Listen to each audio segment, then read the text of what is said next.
আসসালামু আলাইকুম। এই যে কাঠের তৈরি গার্ড, আজকে আমাদের মইনপুর উচ্চ বিদ্যালয় মাঠে কাঠের তৈরি গার্ড নিয়ে একজন বাচ্চা খেলতে আসছে। দেখছেন কাঠের তৈরি গার্ড, এগুলো হচ্ছে দোকানের কিনা। বাঙালি বলে কথা, কাঠের তৈরি গার্ড নিয়ে একজন বাচ্চা আমাদের মইনপুর মাঠে খেলতে আসছে। তো এই গার্ডগুলো যিনি তৈরি করেছেন তার সাথে আমরা কথা বলতে চাই। চলেন দেখা যায় কি বলে।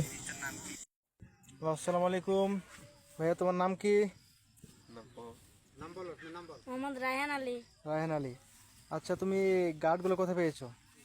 বাড়িতে বানাইছি। বানিয়েছো? আচ্ছা, এই কাঠগুলা কি মানে কি গাছের কাঠ? মেহুন। মেহগুনি। আচ্ছা, মানে ব্রেনটা কার? এর নাম আমার। ব্রেনটা তোমার? আচ্ছা, মানে তোমার কি গার্ড কেনার পয়সা ছিল না? আছে। আছে, মানে নিজের মেধা খাটিয়ে তুমি গার্ড তৈরি করেছো নাকি? ঠিক আছে। আসসালাম।